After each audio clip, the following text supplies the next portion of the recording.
안녕하십니까. 대전, 세종, 충남 뉴스입니다. 전국에서 홍역 환자 발생이 잇따르는 가운데 대전의 한 소아 전문 병원에서 아기 5명이 홍역의 집단으로 감염됐습니다. 이들과 접촉한 환자와 보호자 등이 170명이 넘어 추가 발생이 우려되고 있습니다. 황정환 기자가 보도합니다. 대전의 소아 전문 병원입니다.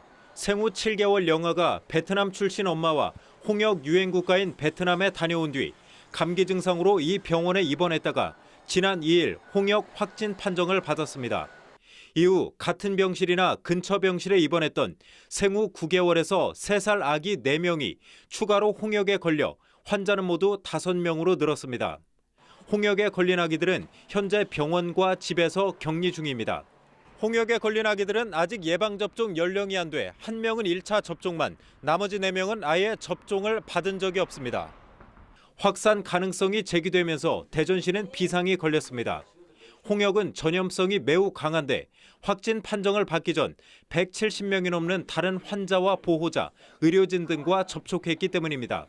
이미 의심 환자 2명이 보고돼 감염 여부를 검사하고 있습니다. 소아 전문 병원이다 보니 외래 환자도 많고 입원 환자도 있는 상황입니다.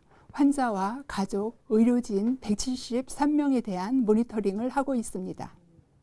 대전시는 환자들과 접촉한 이들을 대상으로 홍역 예방 접종을 하고 영유아 가정에는 현재 12개월부터 시작하는 예방 접종을 생후 7개월로 앞당길 것을 당부했습니다.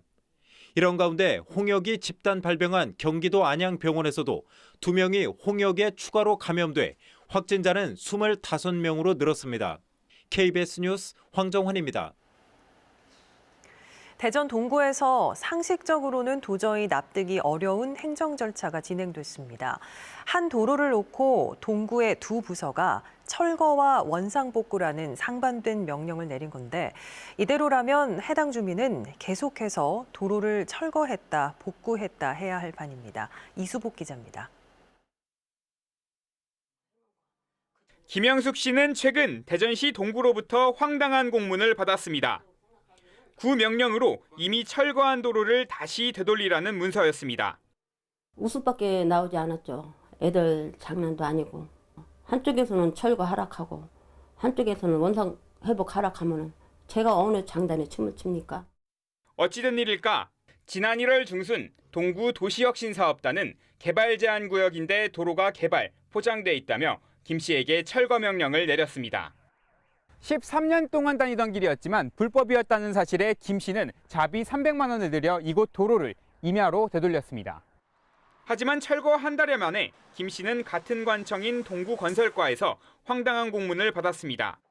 관습상 도로를 뜯어냈다며 원상복구하라는 내용이었습니다. 하지만 두 부서 모두 적법한 행정 조치였다는 입장입니다. 개발제한구역 특별조치법에 의해서 이제 처리를 한 거기 때문에 적법한 절차라고 말씀드릴 수 있습니다. 사유지를 하더라도 불특정 다수인이 통행하는 도로를 막는 것은 불법 행위거든요. 어떻게 이런 일이 가능했을까? 어이없게도 부서 간의 업무가 공유되지 않았기 때문입니다. 개발제한구역 부서에서 그렇게 조치한지를 이제 우리가 몰랐어요. 동구건설과는 복구가 안 되면 고발까지 검토하고 있다는 상황. 자치단체의 황당한 행정에 주민만 피해를 보고 있습니다. KBS 뉴스 이수복입니다.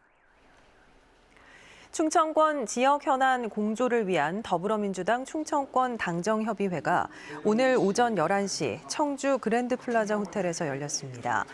이번 당정협의회에는 민주당 국회의원과 4개 시도지사, 시도당 위원장이 참석한 가운데 미세먼지 공동대응 방안과 광역교통망 구축, 4차 산업 충청벨트 조성 등의 방안을 논의했습니다. 대전이었습니다.